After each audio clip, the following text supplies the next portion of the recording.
Right here in front of me, I have two current gen video game controllers. Well, almost current gen.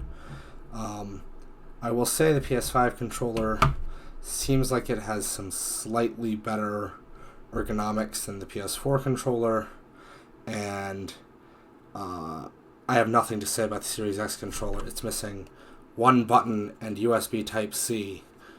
If it had those two things, it would be modern. Ugh. Anyways, going forward, you have two very recent game controllers. If you are deep into the console wars, you might have a preference between these two, right? Maybe you like the PlayStation controller because it's classic, and if you feel like you have a real access to all the buttons, you're just gonna hold it like this. And honestly, even holding it like this is pretty good, man. Right? It's all right. It's reasonably comfortable. The sticks are acceptable. They move smoothly. There isn't much resistance. They click nice. The buttons are, well, I feel a lot better than the PS2 buttons. And this is a current gen Xbox controller, and it's already, I think, a real step up from this thing in terms of just being comfortable, right? And it's it's got a nice set of buttons. The sticks are, again, responsive, quick, smooth. The D-pad is more than acceptable. The buttons feel nice. It's all right. It's a pretty good game controller, right? But I think both of these, even if they aren't the most modern controllers, are frankly pathetic next to this. The original Xbox controller from 20 years ago. Now, this isn't actually the original Xbox controller. It's the Hyperkin reissue. But that actually makes it a little better. I'll go over why in a minute. But first, let's just talk about how these two are absolutely trounced by the old man here. Okay? We've got... Okay, first off, you may think, God, that thing is just too big. It's the wrong size, right? Nothing should be that size.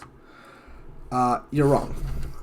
You see, if we were to reorder these controllers to be by how comfortable they are to hold, it's definitely this, right? This, I guess a human hand can go around these grips. It's acceptable. PlayStation only still makes their controllers this way, still made their controllers this way because they don't have to try. This is pretty smooth, it's comfortable, my hands wrap around pretty nice, it feels alright. This, which you can clearly see the resemblance here, this, it just sinks into the hands.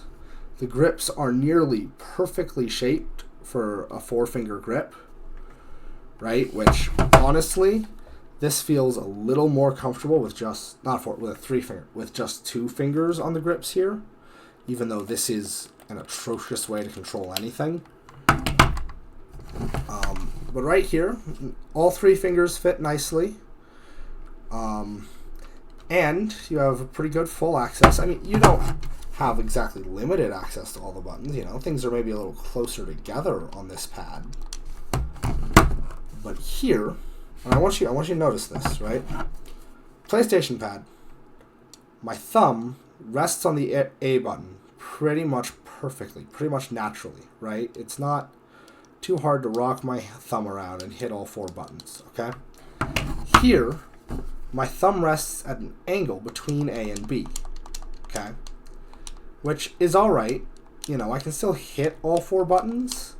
It just makes these two feel sort of out of the way, right? Here, it has the same comfortable angled grip. But look at that. The thumb rests on A. The angle... And I can also hit these 2 buttons up here. What are these 2 buttons up here? Well, they would be this. They would be shoulder buttons. But Shoulder buttons barely existed. Don't look at this. Shoulder buttons were brand new, okay? So they were still trying things, right? I'll admit, this controller has a bit of a 6th gen jank on it. You know, it's not exactly as refined as this one, but I think they refined it in the wrong direction when they made this one. Okay? Because if you look here, if I want to be hitting this the trigger and the shoulder button at the same time, I gotta do this, which is not a comfortable way to hold the controller. It also means that when I hit those, when I move my hand, it makes I can accidentally give extra input to the stick, to the trigger, which I don't want to do. Here, if I want to hit these two at the same time, don't have to move my hand at all. I can just do it. And do the same thing on this side without moving my hand at all. And you may say, oh, well, that's not really important, is it? Maybe it isn't to you. Let's look at the sticks. Okay, PlayStation just recently made their sticks different. I honestly sort of prefer the old PS3 fully convex sticks that are just very grippy and round. I really like how different those feel. Partially because they're more like these sticks. See here, both of these sticks have a nice little well in them, a nice little concavity, right? A little tire grip around them, and it feels pretty alright to move them in any direction, right? But this right stick isn't quite as accurate as it could be. On this one, the left stick is concave enough that I can comfortably just rest my hand in it and always move in big, gross movements really easily, right?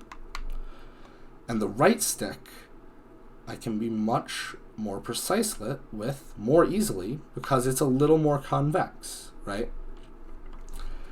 And, you know, finally, for the D-pad, okay, you may think that this is a D-pad?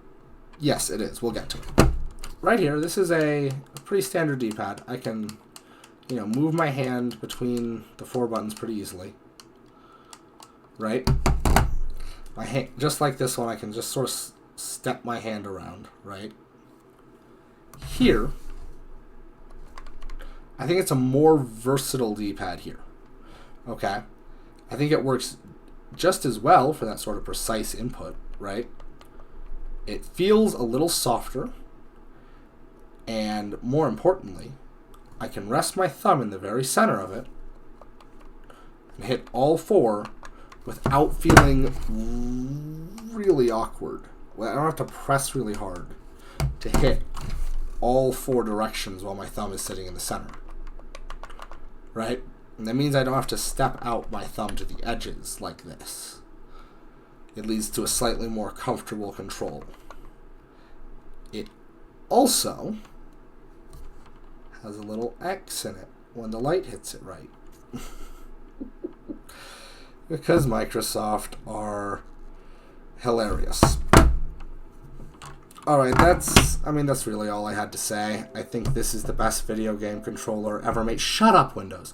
I think this is the best video game controller perhaps ever made. And we have regressed since then. We need to bring back certain elements that it had that nothing else really does since then. Okay, go watch a video that's actually, like, worthwhile now. Goodbye.